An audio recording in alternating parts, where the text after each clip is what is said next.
to me, another like mantra that I try to live by is like, try your best. And I feel like that's, advice that my dad has always instilled in me. It's like, as long as you try your best, be proud of whatever happens because you tried your best. Like, that's it. Period. Done.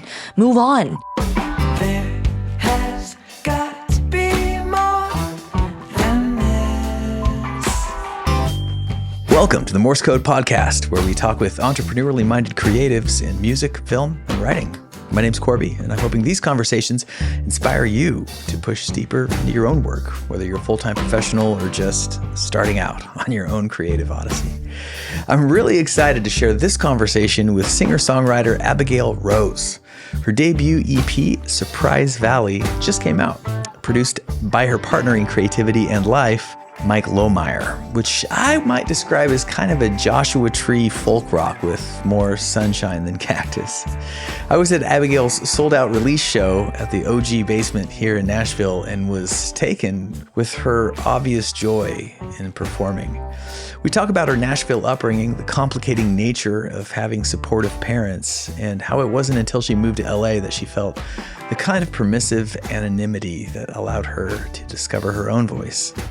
We discuss what's becoming a recurring theme in the podcast, namely the power of creative collaboration and how making stuff together with a partner can deepen an already meaningful relationship. We discuss the challenge of maintaining a presence on social media without drowning in it, as well as discovering our shared mission to pull people out of their phones. Finally, we play a couple songs from Abigail's new EP live in our studio.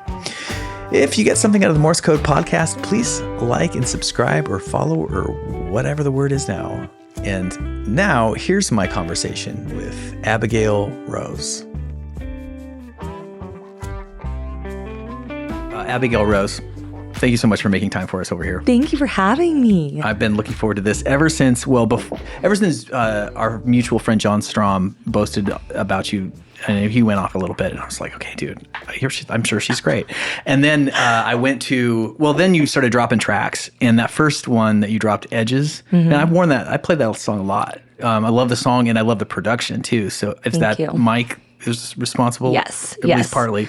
Yes. There's two producers involved, but he's the main producer that helped bring it to life and really make it what it is. Slamming track. Loved it. And so then I was excited about your EP release show. I'm looking forward to that. And you delivered and then some. It was a fantastic show at the Basement here in Nashville. It was packed house. You could feel the energy in the room. The band was slamming. It was just really, really fun. So that was just days ago. Yeah, that was days ago. So I'm still on a high. Thank you. Yeah. I definitely feel like I'm still on a high from that. I've been looking forward to that moment for quite a while. Just to be on stage. And I said this on stage in the moment, but like to be sharing songs that I love so much felt so good. So it was a long time coming, and it lived up to the way that I wanted to like leave feeling. It was above and beyond what I hoped for. And let me ask you this: having grown up here in Nashville, was it very much a local crowd? Yeah. Was it people that have known you your whole life? Kind of thing? It was a mix. I definitely think like what was crazy, I don't know why, because the lights were pretty bright, but for some reason I could see everyone's faces. And I feel like that was rare and very, very exciting for me, because I was able to like look in the crowd and, see Mike in the back or one of my friends like dancing or my brother on the side, like it was cool being able to see people's reactions in real time versus it just being like kind of black.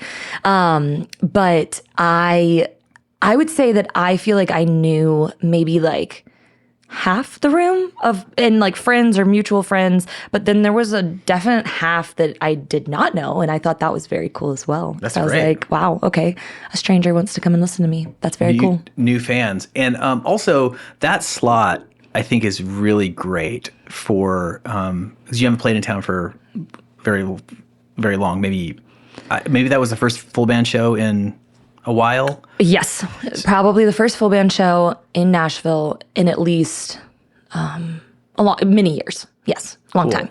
Well, we've wrapped up the EP release, Fantastic Night. and you're still riding the high. And I imagine gears probably shifted for you. I don't know, career-wise, or I'm sure there were some people. I'm sure Strom brought some people out. So I'm excited for what's to come, and I'm sure that there's stuff that you've already. I don't know what I'm trying to say. Kyle, cut this part out. He won't really, but I'm just very excited for you. And what I wanted to get into is like, how did this come about? Yeah. Why did you want to start playing music? And did Music City have anything to do with it? Are you from Absolutely. a musical family? Yes. Yeah, absolutely. So going back to the very beginning, I was not born in Nashville, but we moved here when I was around like barely 2. I think I was like 1.5 or something. So a very little baby. And we came here, my dad's work like brought us to Nashville. And my parents fell in love with this town. And I remember when I was really young, like they made it clear we were never leaving because we moved around a little. Like we were in Atlanta where I was born, and then we moved to Kansas for like 1.5 years, and then we moved to Nashville. So I remember like growing up, them being very clear that we're not leaving. Like we love Nashville. We're staying here. Like this is home. But no one in my family is in music. So it definitely, I think that I would have always found my way into music because before I even understood the concept of growing up in a city called, Music City, I was already showing signs. Like my parents say that I was making up my own lyrics to songs when I was 2 and 3 and 4, like very, very young, starting to write my own songs. And just wanting to entertain. Like I loved attention. I was the youngest. And so I was always like putting on shows for my older siblings. And whenever their like friends would come over, I would ask if I could put on a show.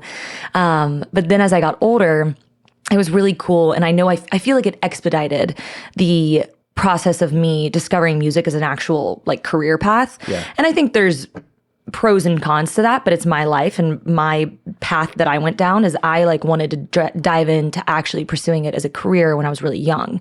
And I know that probably wouldn't have happened if I wasn't in Nashville because, I was just around it. Everyone was a songwriter or an artist or in the music industry. And I thought it was a completely normal profession to go into.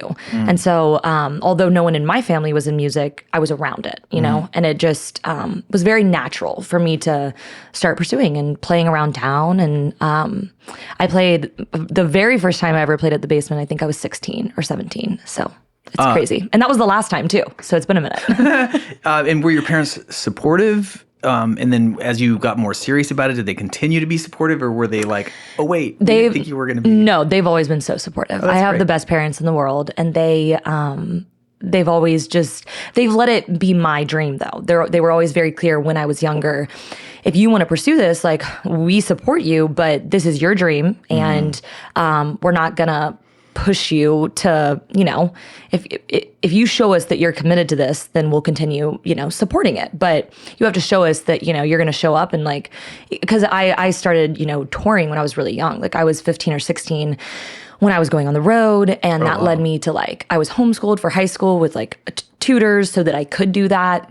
And they always were just really clear. They were like, as long as you're like still loving it and wanting to do this, we support it. But also, putting in the work and putting in like to actually pursue this like a career, as long as you're showing up and want to continue showing up, then we support you. So I'm very lucky. And as I've gotten older, I knew that was rare, even when I was young. But as I've gotten older, I can understand like really how rare that is. Because I have so many friends who have very, very different experiences with their parents and the relationship to them wanting to pursue a career in creativity. So I feel really, really lucky. I often think that there's sort of a double-edged sword with parents who are musical themselves or in the industry because there's a lot of those in Nashville. And I think that on the upside, it's like, well, you're surrounded by really talented people and maybe there's a little bit of a connections thing that's happening at a really young age. Maybe there's encouragement from the parents because of that. But on the downside, there's this sort of like comparison thing that might not necessarily, but might arise between a kid and his dad or her mom or her, and so it's awesome. Like I didn't have musical parents at all, or a musical family. And I kind of like made it happen or found my way on my own in that world. And I thought that was really great. because I just went forward in ignorant bliss. And I think I was terrible for a very long time, and arguably might still be. But I got better, you know? Yes. And I didn't have anybody saying, like, showing me that how bad I don't know. I didn't have Jacob Collins in my family or something like that. So it was just, well, that's great that they were supportive. And it's also, so now I have so many more questions because for some reason when I looked at your bio on your website, I thought there was something about, you didn't really want to go full bore on at least this current iteration until recently. Like so tell me about that. You toured. I had no idea that you toured when you were young. I had like a whole separate life.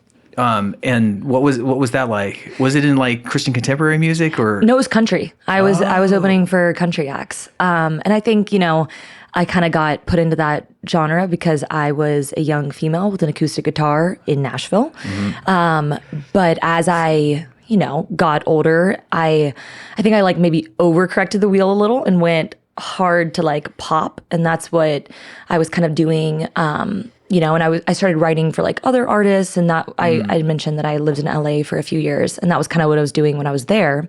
And then, I feel like when you do realize what you want to do at such a young age, I always kind of felt like I was searching for like these songs that I knew were in me, like my sound or my voice or whatever you want to, put the name on it. I feel like from a very young age, I knew like I would feel it when it was right. And it doesn't mean the other stuff I was doing was wrong. Like I listened back to stuff that I made when I was, 14 or 16, and I'm still so proud of that because it's what led me to where I am now. Sure. So I had to go through that. We had to, do that to get to where we are now. But I knew that I would just like, I wanted to find who I was as an artist and really like, I don't know. So that was led me on a very long and winding journey, like it does for most artists. And then, kind of getting into this new music that definitely feels like a new chapter and really the first chapter to me. Like this music that I'm releasing now feels like the start. Like, we can totally talk about my past, but it doesn't really feel like any of it. I mean, it matters, but it doesn't feel like, it feels like the music that I'm finally releasing now is what I've always been searching for. Yeah, well, let's talk about that. I mean, who wants to dwell on the past? Right? Yeah, I mean, like the current record is I was trying to, I made a post about it or something about one of the songs. It was like I wanted to incorporate the word Joshua Tree folk rock or something like that because that's what it there's a deserty quality to it. There's the desert is in the music. In the music, yeah. Yes. And then when I think of that, then I think of Graham Parsons, and then there's this great tradition of country folk, West Coasty, but like looking back toward traditional country music. And there's not even, I would not say that there's country in this at all. No, but I feel like I definitely see like there's inspiration from I shouldn't say every genre, but there's definitely inspiration. Like I listen, I love like Willie Nelson. Like that's, old Willie Nelson is like what we are usually listening to if we're just like driving in the car or something. And so I feel like we pulled from a lot of different worlds of music. And honestly, it was all of like, okay, let me back up. So getting ahead of myself. Take your time. No, what kind of started all of this new chapter and what feels like the beginning. I had started writing songs that were starting to feel more and more, I was really excited about. And backing up a little bit more, my significant other, if you will, Mike Lohmeyer, he is also in music. And at this time, when we were, when I started sharing these songs with him, we had been together for around 7 years and had never created together, which I'm so curious because I know that y'all work together and also create together, and I want to know like the order of how that all happens. Yeah, let's get into it.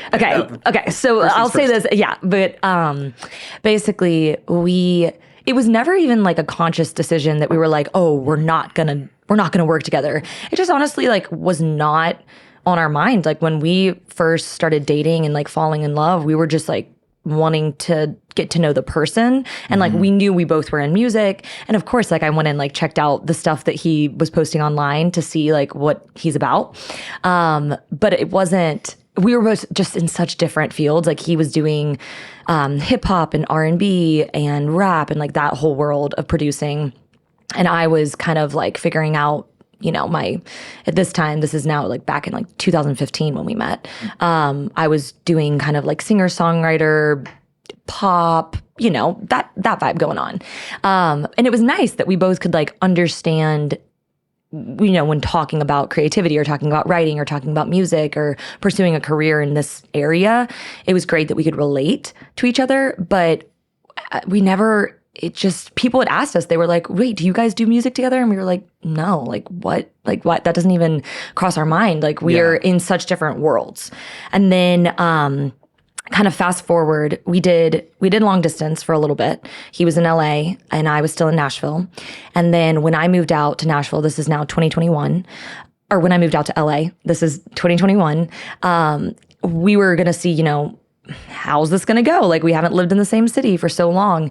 And the best way I can describe it is, you know, we were both able to grow without trying to like mold to the other person. And when I did move out there, we realized we had actually like been growing towards each other. And, you know, it was around like, I think 2022 when we decided, I had started playing him some songs and he was like, I think I want to try producing this if you want to. And I was like, of course. And I honestly, I went into that with no expectations, no like, it wasn't like we were like, okay, let's go try to do this to release this music. It was purely out of like fun and not trying to like, not for a goal or for a purpose or to share with anyone. But the first time that we did that is we went to Joshua Tree and we like packed up all our music equipment, made like a little makeshift studio in like a Airbnb rental out there. And I think that was critical for us in like our very beginning of like creating together is getting outside of a city and getting outside of like our normal world. Familiar surroundings. Yeah, like being in an environment that's removed from all of that and really lets you explore openly and not worry about anyone like hearing what you're making in the studio next to you or, you know, you don't have to get inside your head. So I feel like I just jumped around a lot on so many things, but no, it's great. I mean, this is what a conversation. True. This is what a conversation is. This is what this one is. I love it. Well, I can really relate to that. And there's a couple of things I think of one is there's something about kind of stepping back from not even your familiar surroundings exactly, but, when you have, and I don't know exactly what your career was doing at that moment when you decided to, you know, take the plunge and move to go to Joshua Tree and cut these songs. But I noticed that in my past when things kind of ebbed for me by choice or otherwise, in career-wise, where there was not so much momentum, there was like a pain for a second and a fear and like, what am I going to do? And maybe I'm not an artist and maybe I don't matter and da-da-da-da. But then after that kind of subsided, maybe it was a day or a week or a month, there was just like this new world of possibility that opened up of like, okay, there's like, I'll back up now and say that I grew up in rural Idaho and I went to college in the Seattle area and I started music out there and I made several records and I was in bluegrass for a long time out there and moved to Nashville and quickly like it just kind of clicked and I had an indie label and I won some song contests and I'm like, oh, great, cool. I thought it's supposed to be hard. And surprise, cut to 7 months later and everything imploded. The label went under and I was like, wow, I have to get a job. I'm 2,000 miles away from my fan base. No one gives a shit about this kid playing songs on his acoustic guitar. Wow, super original Korby. And so I started parking cars at a hotel. And at first, the ego took a hit. And I was just like, man, this is not what I thought I was going to be when I was in my late 20s.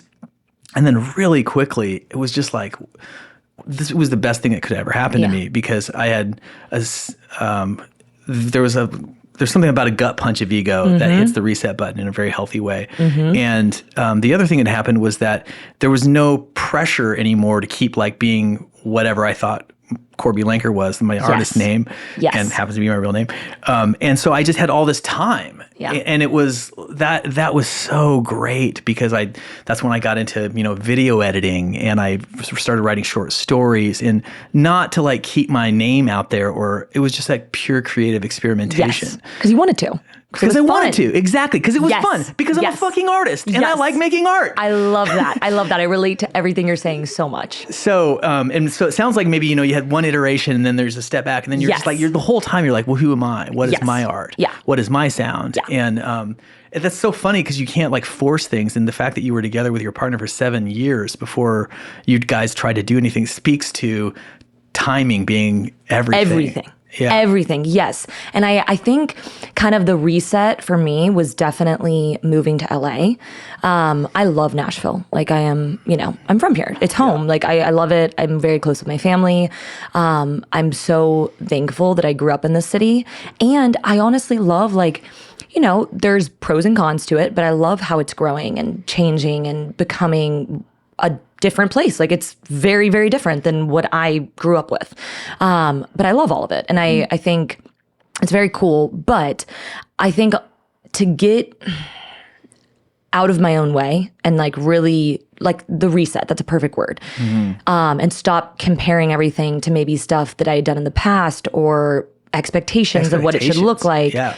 Moving out of Nashville and out of an environment where I felt like everyone didn't know me, but all the people that did know me knew me and knew my past and all those things. Totally. And then I moved to a city where literally the only person that really knows me is Mike, and that's it. And there's, I don't have any family. I don't have, I had a few friends that at one point lived in Nashville, but it was a clean slate and really allowed me, I feel like that was something that I loved about living there is I felt free to wear whatever I wanted to wear and, spend my time how I wanted to spend my time. And I was really like tuning in to what made me happy and what I was wanting to get out of life. And I wasn't thinking, and I think that this word has such a negative connotation, and it shouldn't, but I was able to be selfish and really prioritize what I should be doing for my life. Because I think sometimes when you're really close with your family and you're in a city where they live and also friends that also live in the same city, and there's people that rely on you or, you want to show up for fully. If I'm, going to show up for someone, I want to show up fully. That's a lot of pressure. And I had to learn that you have to fill up your own cup to be able to give to others. And that was definitely moving to LA and that whole process. And that's what led me to this music, is realizing that it starts so much deeper and less about the art that I'm putting out and more so about what's going on internally inside of me. And we got to address that first and figure out that and make that, healthy and a happy place to be, to get to the music that, or anything that I'm going to be creating, to like it and be proud of it. Maybe that's a great setup to play in one live here in the studio. I would love that. Let's do it. You gave me a list of 3, and which one would we do first? I feel like with what I was just talking about, we should maybe do Dying to Live. Let's do it. Okay.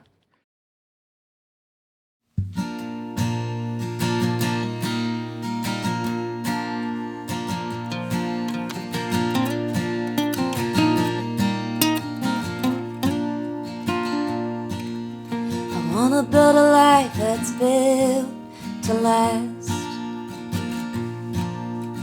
Not a quick trip, a shortcut to get you there fast.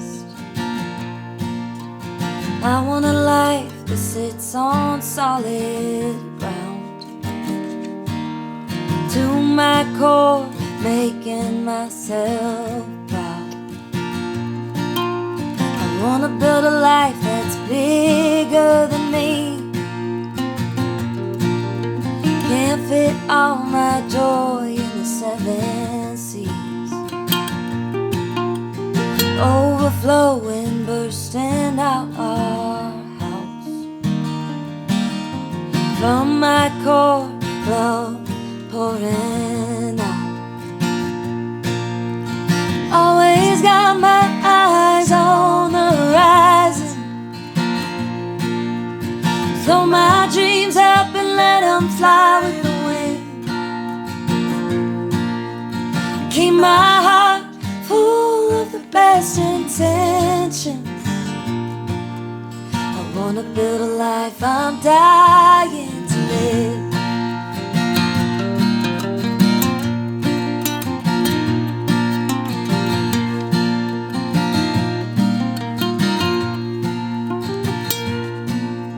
I wanna build a life with you by my side. We got something most people never find. I climb a mountain just to see you smile. You make me wanna plant roots and stay a while. Always got my eyes on the horizon. Throw my dreams up and let them fly with the wind. Keep my heart full of the best intentions. I wanna build a life I'm dying to live. I've seen the way the sun shines in the summer. I've heard the way the leaves talk in the fall. I think it do me well to remember. You never know when you're gonna leave it all.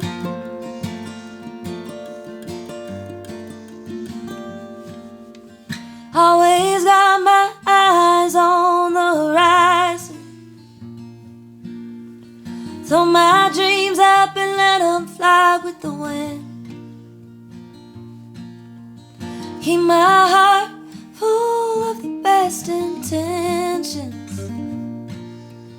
That's just how I'm dying to live.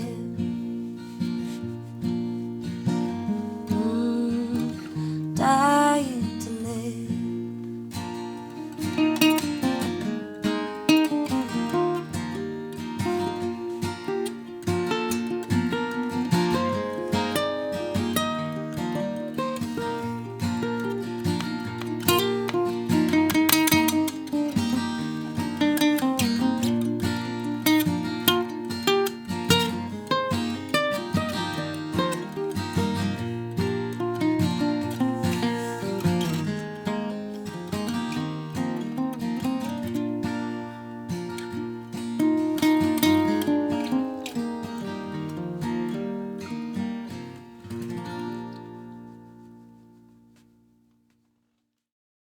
That was awesome. Thank you for letting me sit in and do that. And I didn't ask you about the song to set it up, but maybe you could talk about what that song was about and how that fits in with what we were just talking about. And finding yourself. Absolutely. So Dying to Live is a song. It was actually one of the first ones that Mike and I truly co-wrote together. And I got the idea. We were packing to go on a camping trip the next morning. And this is when we were still living in LA. And I started getting like some of the first few lines of the verse and realized that I needed to stop myself because this was not a song that I could write in our LA apartment in North Hollywood. It needed to be out in nature, similar to how we wrote, a lot of the songs from this project. And so I sent like a little voice memo to Mike. He was out doing something and I was like, okay, I have a song that we gotta work on when we're camping. And so we show up to this campsite. He had been there before, but I hadn't. And it's at the base of Mount Whitney. Absolutely magnificent. Probably one of the prettiest places I've ever hiked. It was breathtaking. I can't remember. Is Mount Whitney in Northern California? No. So Mount Whitney is around, I think it's like 2.5 or 3 hours from LA. So it's closer. And it's kind of close. I think I'm really bad with directions. This is why we would need Mike for this. He's the direction person. Honestly, I just get in the car and let him drive. As long as there's right. Yeah. So I don't know. I should not. Somewhere in California. Yes, somewhere in California is where it is. That's all I know. But so this song, the way I feel like it happened, or what am I trying to say? It felt like a song. Like, I don't know if you ever feel this way, but like once you start writing it, you're like, oh my God, this has been growing inside of me for so long. And that's how this song felt. Like I felt like these are words that I've wanted to say, but didn't know how to say them for years. And it was honestly one of the coolest ways I've ever written a song. There was this like massive boulder next to our campsite. And I decided to go sit up there. There was like a level that you could like, you know, hop up on. And then the other side is just like a cliff down. And I decided to go sit up there. And Mike was kind of like tending to the fire and still setting up like our camp. And I had like my notebook and my guitar and went up there and started writing. And he would come up every like few minutes and I would play him some of it. And he would throw out ideas and, you know, listen and then go back down and be tending to the fire. So it was just, the surroundings were crazy. Yeah, it was really cool. And like you know, it wasn't like we went camping to even write that song, but as soon as I started getting the lyrics before we left, I knew that that was like what we were supposed to do in this place. Like I could feel it. And it was just perfect. It was truly so easy. Like it really like just kept kind of falling out, the lyrics and what I wanted to say and, you know, what we wanted to say.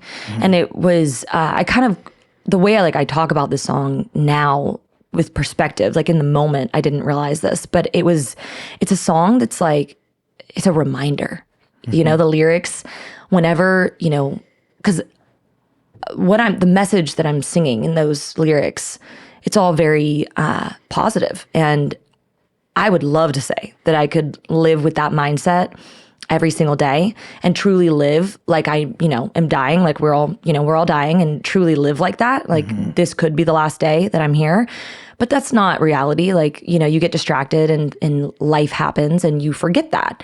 And so I feel like this song is my reminder, and it brings me back to a mindset of when we wrote this, where I was feeling very connected to myself and to Mike and to my life, and just feeling so grateful. And I feel like that's also like the feeling grateful is where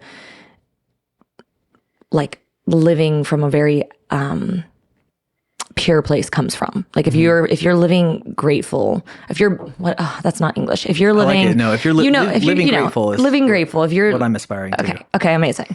Then you know that like you have to appreciate this moment, and it's never going to be this moment again. And you know, you might not get tomorrow, but you're grateful for this moment right now.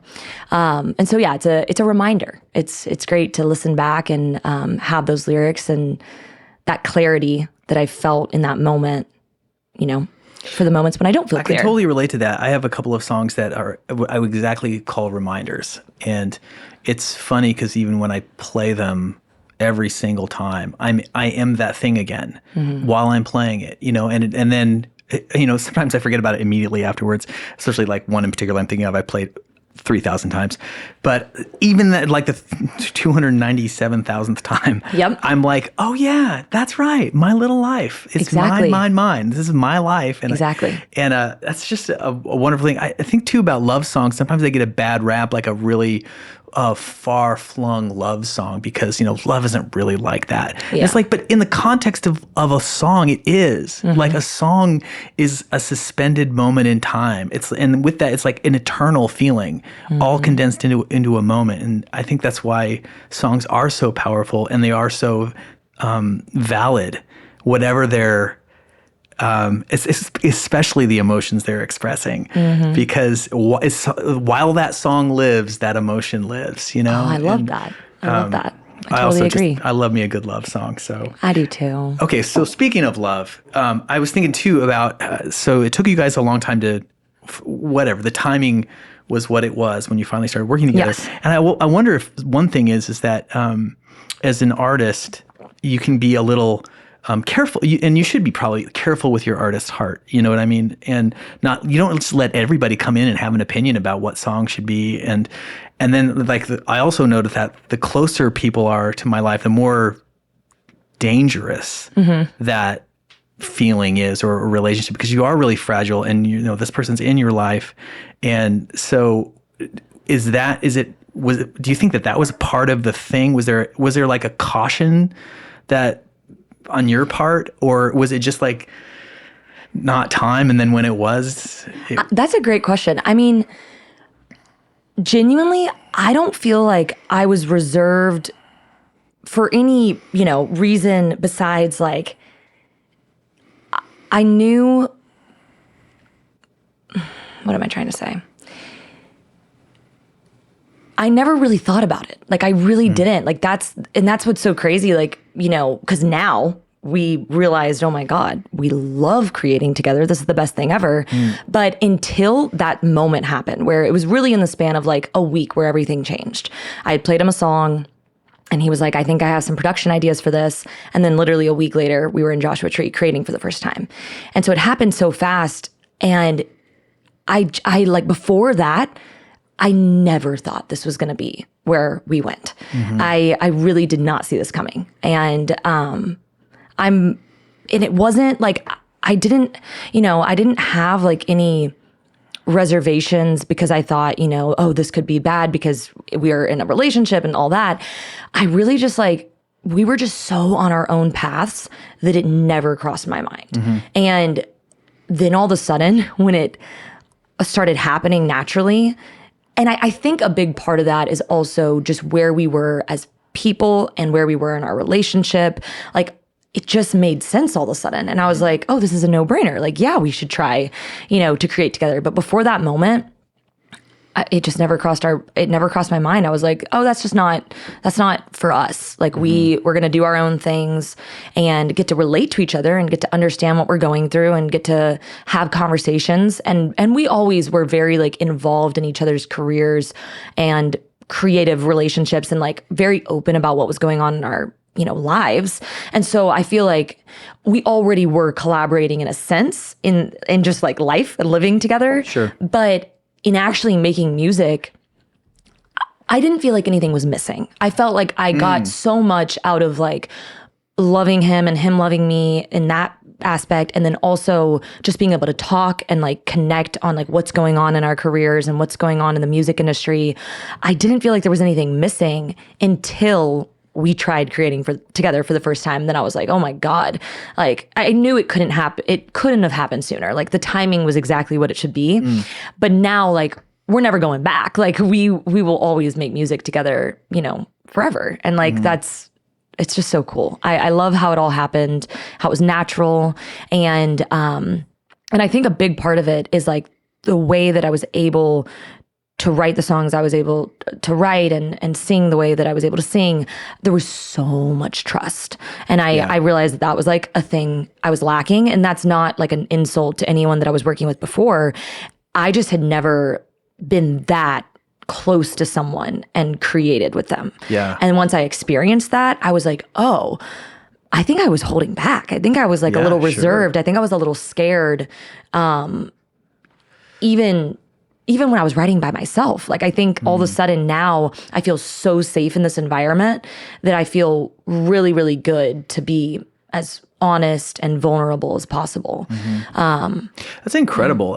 I mean, very, very, I think that within this, it's easy for me to understand that within the studio context. For me, like as a super introverted person who's also kind of like emotionally aware of what people are feeling around me. And there's a little bit of me that's like wants to make sure that people are happy, or maybe there's even like, I want you to like me. And so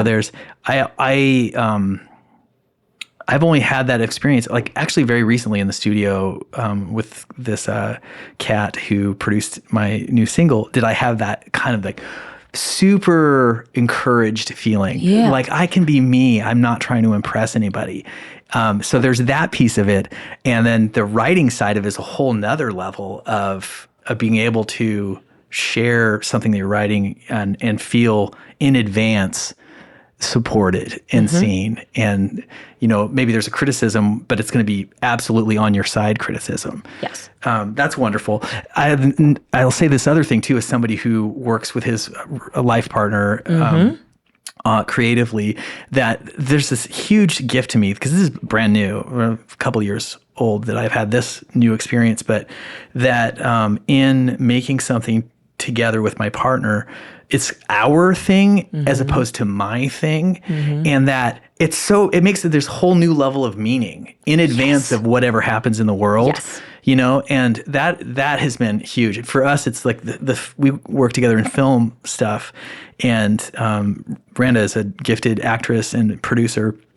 But we have this project Morse Code that is kind of the namesake of this podcast. And once we made it, you know, we like watched it, and it was like so fun to be like So cool. And with that is all the memories that are associated with its making, good and bad. You Absolutely. know, which were their own gift. And then to like have it go out into the world and do whatever it's done has been just such a victory. You know, it's like that's a huge thing that I never, as like a solo artist that was putting my career first kind of at all costs for much of my life, didn't know was possible or that was a desirable thing. And now I feel so lucky having fallen into it, you know? I totally agree. So Also, I just got to say, I listened to the podcast y'all did together, and I loved it so much. It was very cool because I'm very fascinated. Like, obviously, you know, it's a big part of our life, like creating together.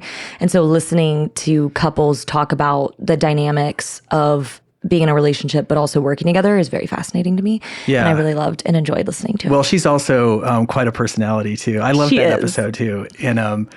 And we even played music, you know, like she's, I think we talked about it in the podcast, but you know, she does other things, and music's something that she does for fun around the house. And I love being around that energy because it reminds me of what I was talking about earlier when, you know, there was nothing happening in my career and I was just like parking cars for a living and I just played music for fun. Yeah. And there was something it takes the pressure off. Yeah, all the pressure. And it was Yeah. like, there was an innocence to it that Yeah. I didn't really think about. And that's very alive in our house. Like Randa loves to, you know, she's a good sight reader for sheet music, and she plays like classical pieces at the piano, and she just like works at it and gets better. And it reminds me of being like in fourth grade, 8 years old in fourth grade, something like that. And like my daily practicing of the Yeah, piano and stuff. yeah. And it's like, it's just anything to keep music fresh and alive is, God, it's really important to me. So it's nice to I have totally that around. agree. I'm glad that you checked that out. That's I fun. loved it. I loved it. This is pretty precious. Okay, well, let's talk about some of this. There's a couple of things I want to talk about. One is you're really active on the social media side of it, and I don't know if that's because obviously you have a record that just dropped, so that's an intense time. Yes. But how do you manage your relationship to it and keep your mental health? Because I think that's such a common source of anxiety for everybody, but particularly artists. Yeah. I'm frequently asking myself that question. Sure. Backing up a little, when we were making this music, I actually took a massive step back from social media, and I would contribute that to also how I was able to like access these songs and be more vulnerable and be more honest, and honestly just like there was no comparison because I wasn't online, so I wasn't seeing what other people were doing or other people were making. And I contribute that break as a massive factor. And so I was like mentally trying to prepare myself for the inevitable, which is when I started releasing this music and was switching gears into the output and the forward-facing artist side that comes with releasing music and being an artist. I was trying to mentally prepare myself for having to go back on social media and be there again a lot. And now we're kind of like 6 months into that, and it's definitely, it takes its toll, but I get that it's a part of it, and I try really, really hard, like when I'm on there, to just focus on what I need to do, which is share what I'm really, really proud of. And like, this is a piece of my career that I have to give attention to. And it's part of the job. it is. You have a job. Exactly. You have a job. Exactly. This is your job. And that's what I'm trying to like compartmentalize. It's no longer like, it's not really a social, like, let me put it this way. If I was not pursuing a career in music, I would not have social media. And so that is the way that I have to view it. Just like, you know, spending a day on admin stuff where like I'm copywriting my songs or whatever it's the same thing. Like I have a job to do and I need to go do it and try and get in and out as fast as possible. And it's weird because like I do love like the creating the visual side of my music. I love that. I love creating the visual worlds. I love creating. You're good at it. I mean, thank like, you. the visuals are great on the phone and stuff. Thank you. And I'm very like passionate about that. But then there's so much more. Yeah. There's so much more. And I feel like that's where I'm trying to figure out how to navigate. And I don't have the answer. I'm trying. It's totally. I mean, that's, I think, the best answer that you can give.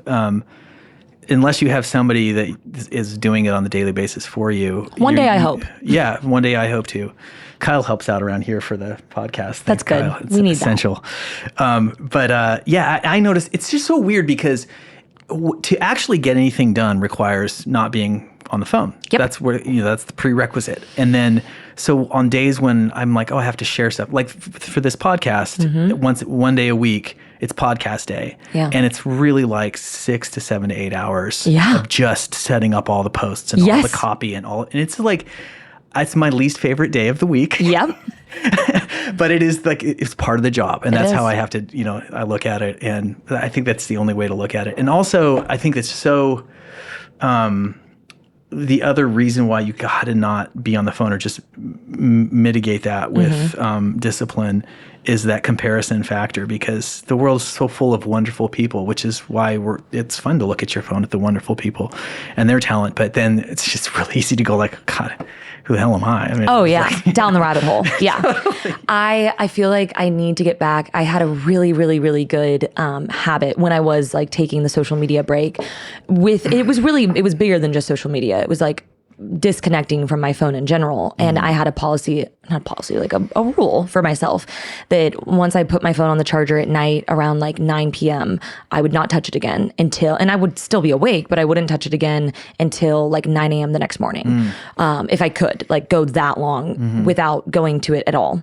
And I have not been doing that recently, but I need to get back to that because it was crazy how much better I felt. Yeah. And I just, it's so weird how like, the things you got to do to feel good, but sometimes it's still hard to do them, Yeah. Especially the thing is so powerful. Yes. And it's so addictive. Like it's not easy to, like they want you to want to be on it. Yes. One of the things that I have found was helpful for me is trying to get the things that the phone does that replaces the things that other devices do and take that off the phone again. And like, so for instance, I write every morning. I'm working on this novel. And so like the first 2 hours of my day, every day, 6 days a week are devoted to that. That's awesome.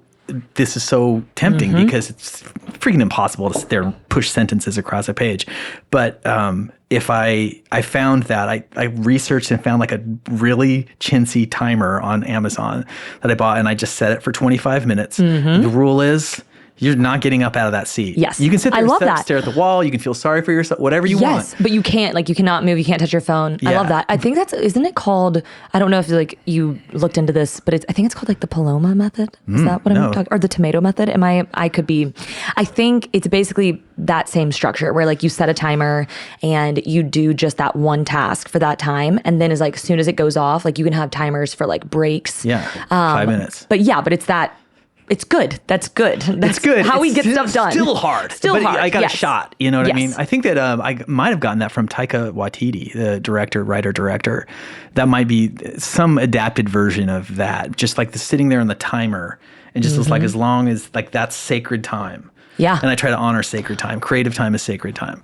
I noticed a book on your bookshelf. Pomodoro technique. Pomodoro. Thank you. Okay. Yeah, I was real close. So we Paloma. Yeah. No, that's good though. Okay, I see a book on your bookshelf. Did you do the artist way? I have, yeah. Okay. And so when you said like the way Morning you start your day, pages yes. So I do that. And that's a rule. Like I cannot touch my phone before I finish the morning pages. And I noticed on the mornings when I do, like for some reason I need to check something or whatever, it's just downhill from there. Like it completely takes me away. And like I cannot do that. Like I have to like have a strict boundary of like, don't touch the phone until the morning pages are done. And then you can. But They're amazing. I love them. Highly recommend that book to anyone who has not read it. Super, super helpful. While we were talking, I reminded of this. Set this up properly, Korby. Do your best. Okay. I'm attracted to, as I've gotten older and as I've gotten overwhelmed by social media on phones and as it relates to music and song releasing, like for instance, I put out a record in 2021 that, and I, I had some label support, but onus was on me, as it kind of, I think inevitably is for all of us anymore, label or not. Yep. And I looked up how to release new music in 2021, and it was just like a how to sort of like one guy's opinion on YouTube, but he had a lot of followers, and it was basically like you're making posts every day and maybe you're following something like this, and I was just like, okay, I'm going to do it.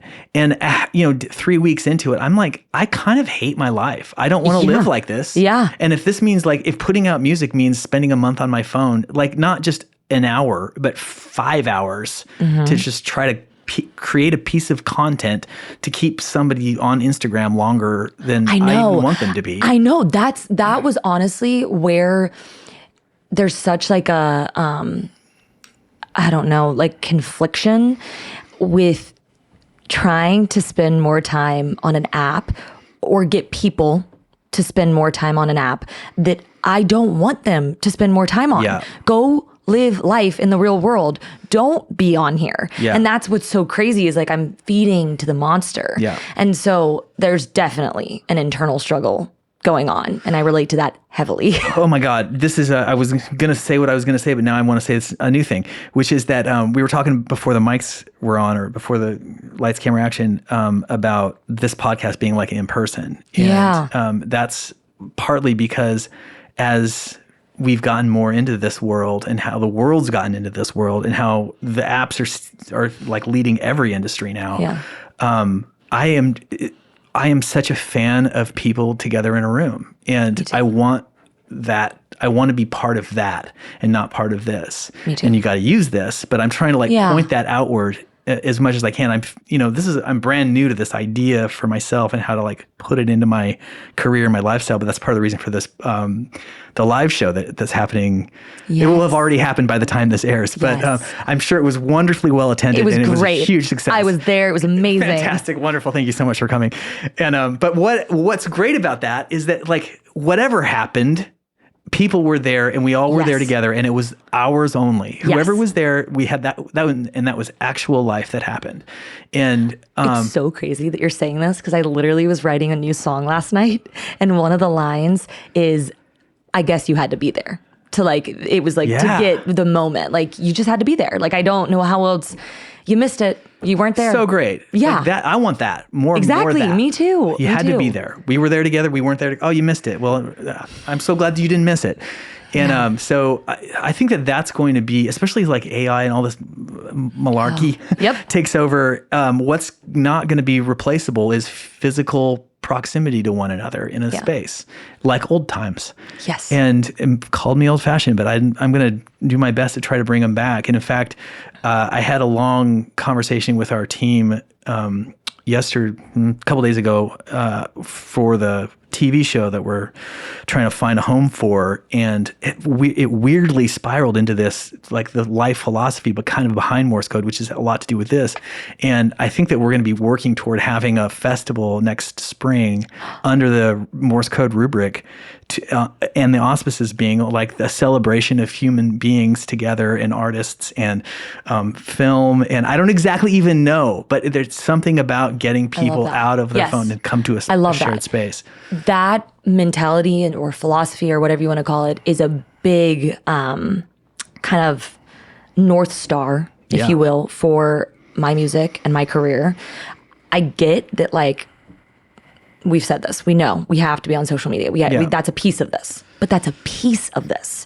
And there's so many other pieces that you also have to give arguably more of your attention to. And I want to connect with people in person. I am doing everything I can to get on a tour or do my own tour or something, because I want to take this music. there's no better way to connect than in person. You're never going to beat that.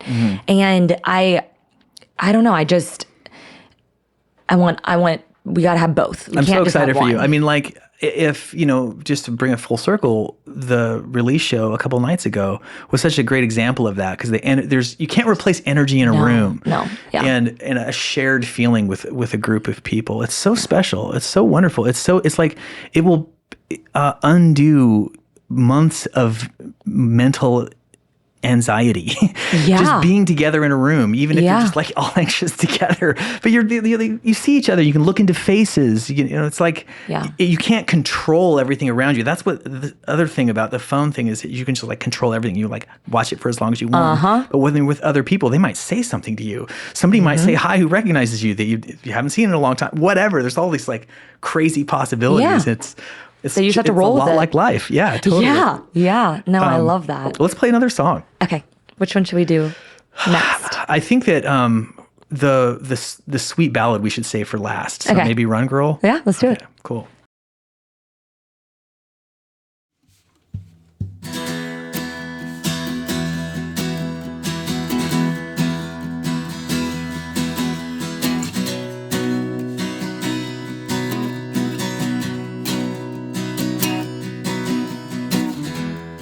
Yelling doomsday, the sky is falling, a new race up to space, launching their rockets. So run girl, while you can. Haven't you heard?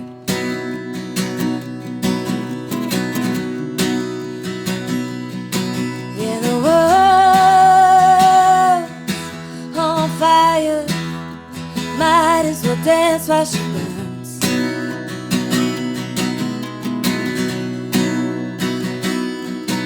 And the only water I have to offer is my words.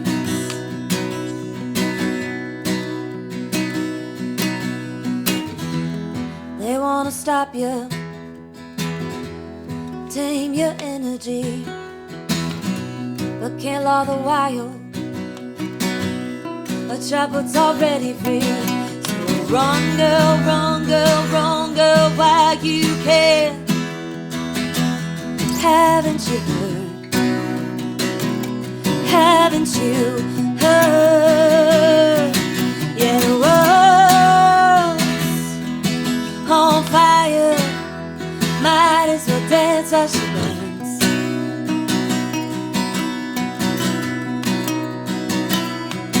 And the only water I have to offer is my words. So run girl, while you can. Haven't you heard?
all of a sudden we were going to the end, and I was like, okay, we're ending That's it. great. I probably should open my eyes a little bit. No, you're good. That was awesome. This is so fun. You're a great guest. I had no idea what to Thank you. expect. I didn't either, honestly. I mean, I kind of did because I've listened to your podcast, but I didn't know what to expect from myself, Yeah. I should say. Yeah. Because it's different. Like, you know, when you're having a conversation in front of a microphone with cameras on you, it can feel intimidating, but Yeah. you make me feel very comfortable. Well, so. good. I mean, I hope that that's the case. And I noticed that for me, it's a little bit weird at first. Also, this is my space, so I'm getting used to it. But after we start talking, I kind of forget about You it do. all. So I absolutely agree. It kind of fades in the background, and then you're just like you feel a locked little in. bit like I don't also feel like it doesn't help that these stools have no back to them. It So- does make you feel very like on. Yeah, Like, I have totally. to keep. I honestly keep like checking my posture. I'm like, okay, sit up straight. Sit up straight. You have bad posture. Sit up No, straight. I've definitely seen some past podcasts of me, and I'm like, I'm like, okay, I know. Note to self. Note to self: get some chairs with some backs. So when we, But I have don't know. you back It's someday. good. It does keep me like alert. Very Well, alert. have you? I don't know if you've done like sometimes on TV talk shows and stuff, because I'm an expert. They'll be like on couches or stuff like that, and you never know quite how to sit. No, yeah, because that's you a don't wanna little be, like, worse. chilling out on the couch. Yeah. But I know I watch when I watch other podcasts like on YouTube and stuff. I try to like notice how the guests are sitting, and I notice that they sit any old way. Like sometimes people like really chill out, and that it actually looks fine too. It just looks Yeah. like somebody who's relaxing. So I'm deciding to take it less serious than I think in general, you I'm do. trying to take everything a little less serious than I do. I was having a conversation about that recently, especially with what we're specifically talking about. Yeah. It's not that serious. It's Yes. supposed to be fun. And I don't know, like I just keep reminding myself everything I'm doing, it's not life or death. I'm not, you know. Totally true. There's a great Ralph Waldo Emerson quote. I was going to say Enlightenment writer, but he was part of a movement. My high school English teacher is going to kill me. It's transcendentalist writer, but the quote is just, "All life is an experiment." You know, don't be too precious about what you do. All life is an experiment, and that's love been that. really helpful for me to think about because I do tend to take myself seriously, and I also tend to like noticing that. Choose to move forward anyway, and so I think both of those things are maybe kind of important. You should take yourself seriously a little bit. Yes. You know, you only It's have a one balance. life. It's all a It's balance. a balance, exactly. And then the other thing is, there's a great podcast that just posted with Jacob Collier, the English musician. He's like a wonderkind kid. Yes, you know, yes, I do know who you're talking about. Yeah. And there's a big guitar channel. Do you know that what I'm talking about? The name of that channel? I don't. Okay, it's a Swedish guy, very handsome, and he teaches guitar lessons. He's a real charming guy, and it's a huge podcast. But he just posted yesterday. It was him and Jacob talking, Wait, I think I saw and that. it's worth watching to anybody. I'd recommend it. Anybody interested in vulnerability and music and arts and guitar. But even if you're only interested in one of those things, it'd still be worth it. But Collier, who is like kind of circles around everybody in terms of just, you know, raw talent and spirit of adventure and whatnot. He's just like, I'm not very interested in perfection or executing something well. He's like, what I think is most exciting is being right on the edge of what you're able to do. And even if you mess up, it doesn't really matter. The audience loves seeing that because because they see somebody like playing beyond what they're able to or right at the limit. And that's what's exciting. And I love that. I like to think that, you know, whenever as a creative person, I'm at my best is when I'm hitting right up against that thing and Yes. like maybe exceeding it and maybe not. But like, then at least I know I'm not phoning it in. Yeah, You know? you gave everything you had to give. 100%. That honestly, that's like to me another like mantra that I try to live by is like try your best. And I feel like that's, you know, advice that my dad has always instilled in me. It's like as long as you try your best, be proud of whatever happens because you tried your best. Like that's it. Period. Done.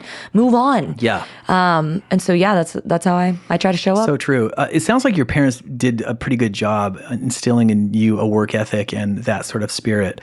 Absolutely. And maybe we could talk about that too, because there was the other thing we were talking about right before we got rolling here was this idea of routines and making decisions in advance. And do you feel like you're a pretty organized person? Yes. For a creative? Yeah. Oh yeah. I definitely, I would identify as very organized. In sense of like routine, or yeah. And how would you describe your flavor of organization? I love a routine, but also I love a routine that allows for spontaneity, you know? So like having time specifically set aside for, you know, doing nothing or whatever. Like I like that. I like, you know, I try to be like, I know the things that I need to do to show up as the best version of myself. And I try really hard to like incorporate those into my life, whether that's like the morning pages that we talked about. I've been doing those now for like, I think 3 years. And of course, there's days I miss. Like the end of 2023 was rough. That was right when I was like, it's of course connected. Like I was getting on social media and starting to post and stuff. And that was definitely connected. But I'm back on and feeling a strong connection to doing them every morning. I also... What else? What are the things? I mean, doing any type of like physical activity. Like I am very much the type of person that has to exert physical energy, whether that's going on a walk or just stretching or doing yoga or going on a run.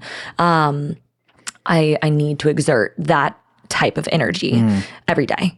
And then I feel like, I don't know, like, I like to do things that allow also my brain to like have more room for creativity. So going back to you were talking about what you can do off your phone that usually you could do on your phone, but you're deciding to do it somewhere else, like writing lists, like in a notebook, you know, my to-do lists that are related to like my career or my personal life or whatever, like having all that there. So then I feel like it frees up space. Like I don't have to remember that, or, you know, my calendar is definitely like, I put in everything in my calendar, even if it's like, don't forget to like, I don't know, take your vitamins or whatever, like very down to the details, because I like to free up room in my brain to like have it be a creative place that I'm, you know, able to not be worrying about something that I could forget. So I feel like in that sense, I'm pretty organized when it comes to that. I mean, there's something about, for me, being organized, like I'm pretty organized for a fruity type. But I have found that just the putting of like if I'm overwhelmed, and I like right now is a busy moment and I am overwhelmed, but it's even more important then to go like push it all back for a second and go like, okay, first thing that's in my head right now that's not on a calendar, doesn't live somewhere, that's like, what am I thinking about? Okay, write it down. Next thing, write it down. And then like having all the things that I can look at, now they're captured. Yes. I'm not carrying them around. Exactly. They're now like right where I can see them. And then like, it's so powerful. And I'm getting better at this. I've been doing this for 30 years just about, and I've been kind of organized the whole time, but I'm still getting better at it, because I noticed that if you're a creative person, and you have some talent and initiative, then you're limited, really, the limiting factor is your ability to be organized. You know, and people this is like kind of highly 7 Habits of Highly Effective People kind of stuff. But it really is true. And if you're a person that wants to write great songs or put out an album this year or 2 albums or whatever the goal is, the limit is your ability to be organized. And so I've noticed that. So I get something on a piece of paper, and I love pen and ink because it's like there's something physical about it, and it's not in my computer. I'm a huge fan generally of things that like I do computer stuff all the time, so that's fine. When you can do something physical. If I can do it physical, but once it's on the paper, then I can see it, and then it's like there's a list factor to thing. But then once I can go sit there and prioritize them, or even find windows for them, and I'll be like, okay, that's probably going to be about a 3-hour activity, and then I put that up on the calendar, and it might be this week or tomorrow or next week or whenever it is. Now it's got a spot. And like then it's really gone. Yeah. Floating in like the abyss. That has been so huge. And you can just go through a whole list and basically tick them off like you did them. Yeah. And really, because you just know found the spot for that them. They're going, oh, I love that. Really been very helpful for me. I love that. And the other thing that we were talking about, you were saying relatedly was, and it was something, maybe you read it or. About the things you could do the night before. So I really wish that I remembered the book that this was from. It could be one that I've read recently. it was called Breaking the Habit of Being Yourself. And I'm going to need you to tell me who the author is. But it could be that, because that's like the one that I'm getting towards the end and been listening on an audiobook. So it could be from that. But I can wait till I want to know who the author is. Joe Dispenza. Joe Dispenza. Okay. Thanks, Joe. So it could be from that. We're not 100% sure. But basically the idea is that you have a certain threshold of willpower for decision making. And it doesn't matter if they're a small decision, like, am I going to wear a purple shirt or a blue shirt? Or a massive decision, like, am I going to drive to the other side of town and go get coffee with that friend? Or am I going to go on a jog, or, bigger things? It doesn't matter. You're depleting that resource of like making those decisions. And so if there's anything that I can make a decision on the night before, whether that's something as small as like what I'm going to wear the next day, or what my the first few things that I got to do in the morning are, it helps save some of that for the bigger stuff. And as the day goes on, like as 3 o'clock hits and you still have a lot to do, you still have more of that to give. And I forget what I read that from, but it's something I try to implement in my life. And I'm a big fan of trying to find things that are easy to incorporate into my life. Like that's a very small thing, but it makes a big difference. Small things, big difference. Like I love that. Well, it has to do with intentionality too. And Absolutely. I've noticed that where I get derailed, and I do all the time, we're all trying to fight, entropy, is in those decision-making moments. If there's something I have to decide, then maybe I'll just go to my phone and all of a sudden it's been 10 minutes and I'm like looking at rabbit exactly. videos. But if I can, the more I too share your enthusiasm for making decisions in advance the night before. And then I'm at my best when this doesn't really happen, but I'm at my best when I even have the clothes picked out. Yes. When I go to bed and I wake up, because I don't want to make any decisions in the morning. I just want to do what I'm told.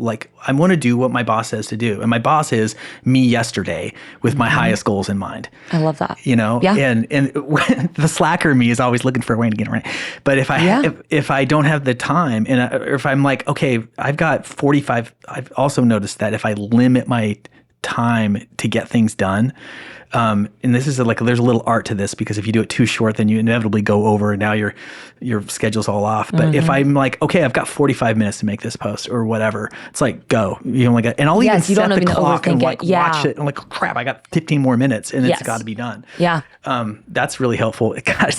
We sound really like high achievers here. And I don't think that, I'll speak for myself.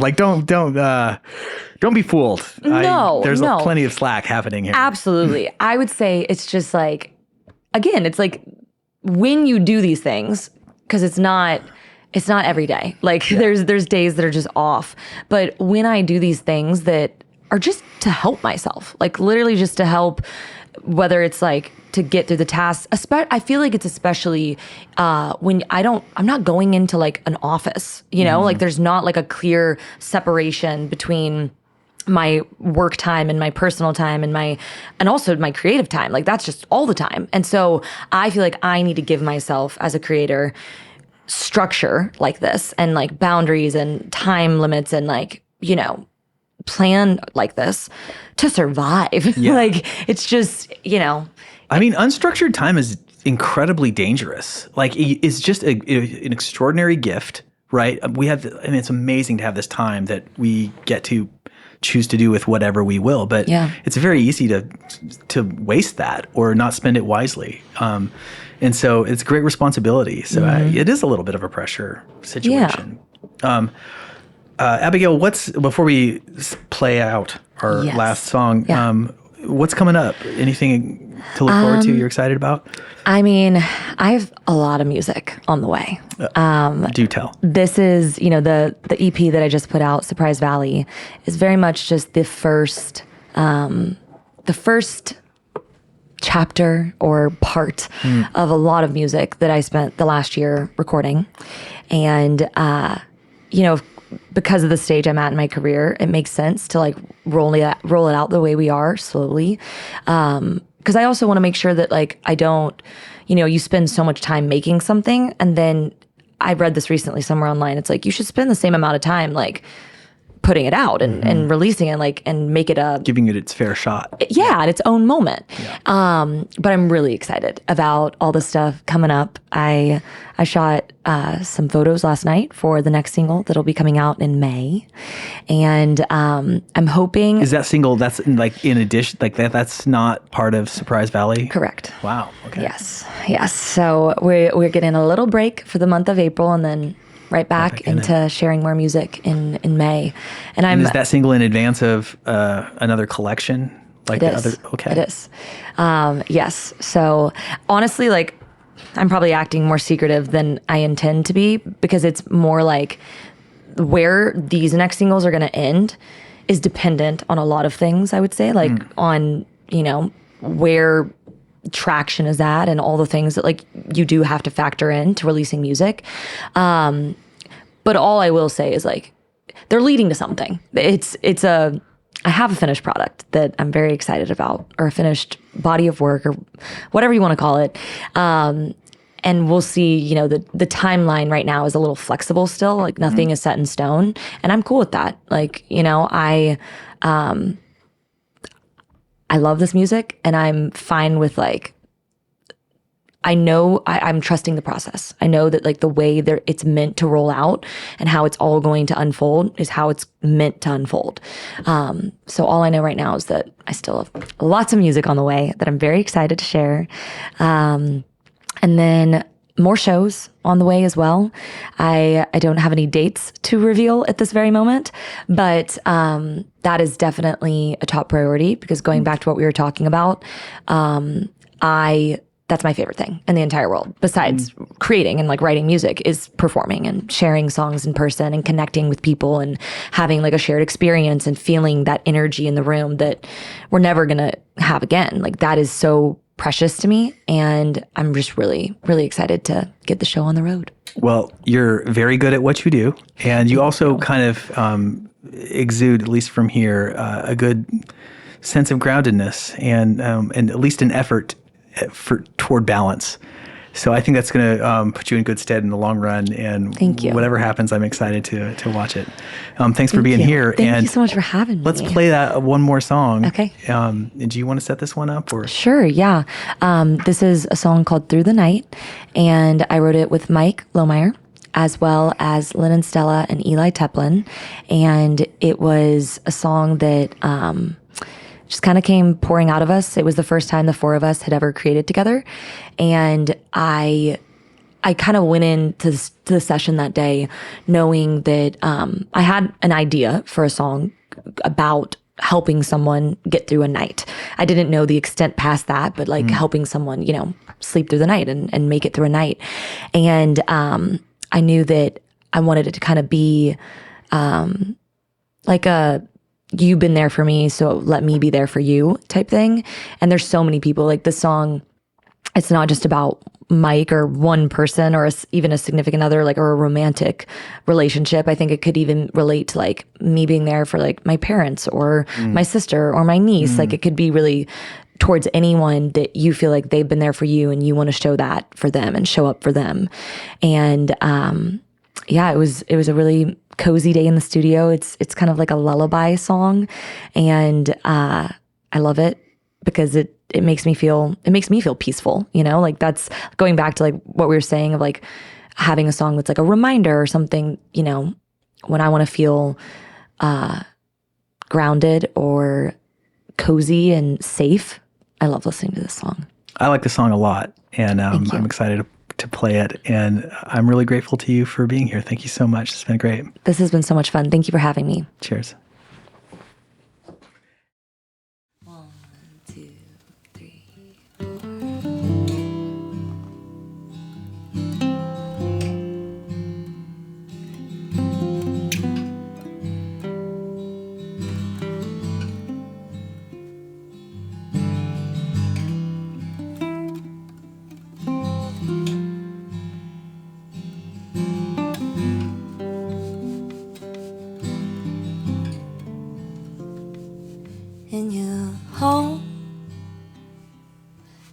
sink deeper. Always been my peacekeeper, and I know how to hold tight and how to let go all at once. So whatever you need, I will be. I can't go ahead or follow your lead, and when it doesn't work, counting sheep, I'll help you sleep through the night. I'll help you sleep through the night. When there's salt stinging your wounds, and there's nothing helping you soothe. When you fall, I kiss your knee, give you back what you gave to me. So whatever you need, I will be. I can't go ahead or follow your lead, and when it doesn't work, counting sheep, I'll help you sleep through the night. I'll help you sleep through the night.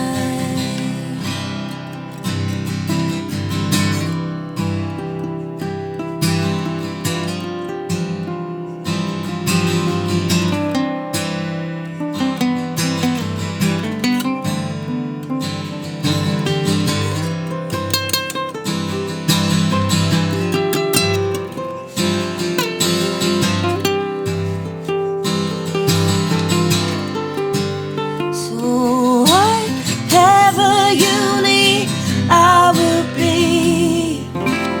I can't go ahead or follow your lead, and when it doesn't work, counting sheep, I'll help you sleep through the night.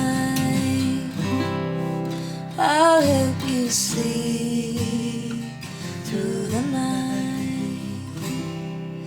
I'll help you sleep through the night.